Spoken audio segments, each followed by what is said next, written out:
Além das funções que nós conversamos até aqui, gente, os rins também possuem funções endócrinas, ou seja, produzem hormônios.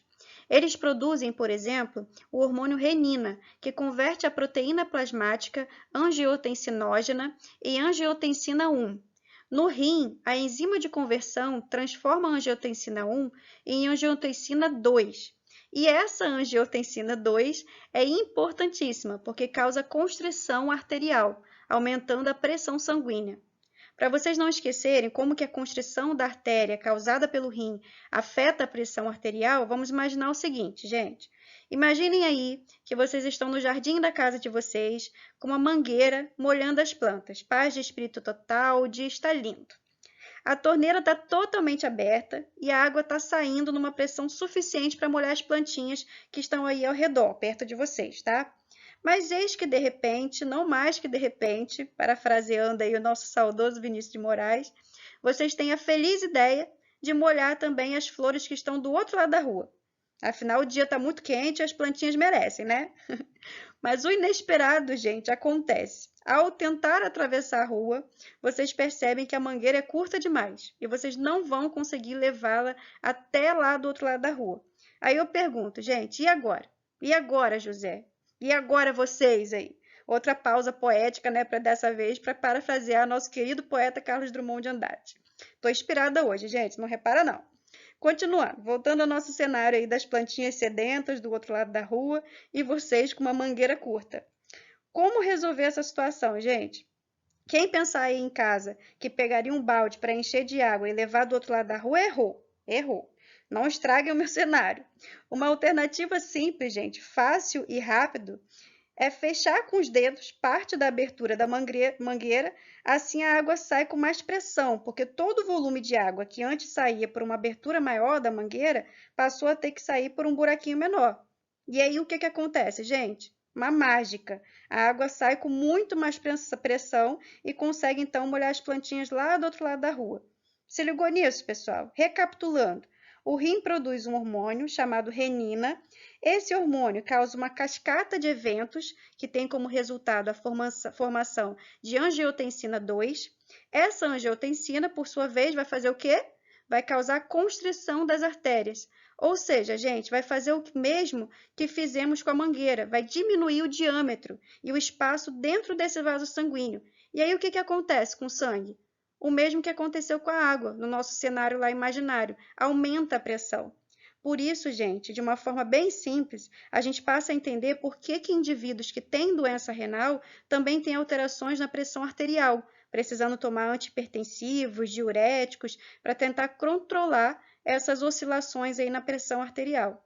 É claro, gente, que existem outras razões para que isso ocorra, e a fisiologia do problema vai muito mais a fundo do que essa simples e rápida explicação. Mas é só para que vocês comecem a se atentar, e mais para frente vocês vão estudar todos esses detalhes e outros mais em outras disciplinas, beleza? Outros hormônios produzidos pelos rins, destacando aí a sua função endócrina, são a bradicinina e a eritropoietina.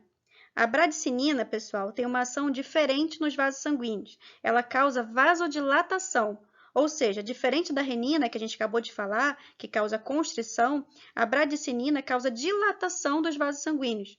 Portanto, ambas vão ter efeitos opostos, mas que são importantes para a função normal do organismo, mantendo a pressão arterial adequada em indivíduos saudáveis, né? Dentre outras funções. E o rim ainda produz outro hormônio, que é a eritropoietina.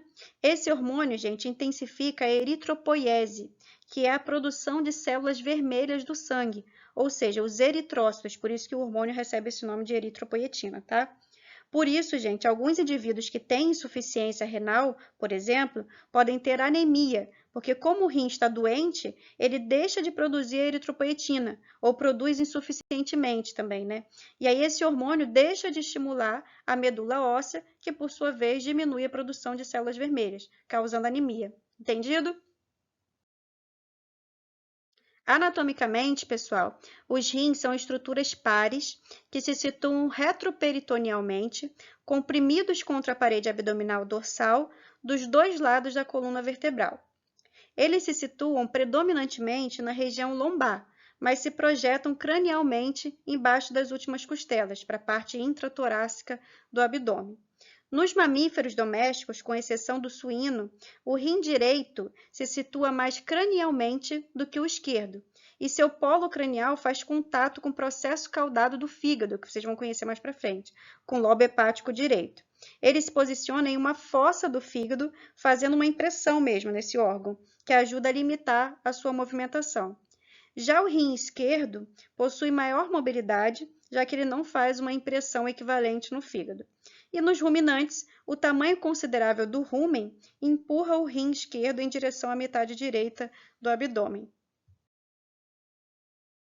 Os rins são órgãos de cor pardo-avermelhada, cuja forma varia consideravelmente entre os mamíferos domésticos. A forma básica se assemelha a um feijão, como ocorre, por exemplo, no cão, no gato, no ovino e no caprino.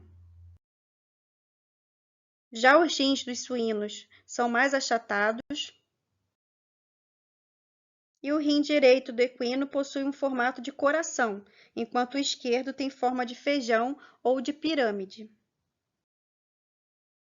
E, por fim, o rim bovino possui uma forma oval e irregular, e sua superfície também apresenta fissuras que dividem o órgão em diversos lobos, como vocês podem ver aí nas imagens. Já nos outros mamíferos domésticos, como vocês puderam ver antes, os rins têm uma superfície lisa e não são cheios de lobos aí, como esse do bovino. Os rins também podem apresentar, pessoal, insuficiência renal, que é a condição na qual esses rins perdem a capacidade de efetuar as suas funções básicas, aquelas que a gente falou lá no início da nossa aula. A insuficiência renal pode ser aguda, quando ocorre súbita e rapidamente a perda da função renal, ou crônica, quando essa perda é mais lenta, progressiva e irreversível.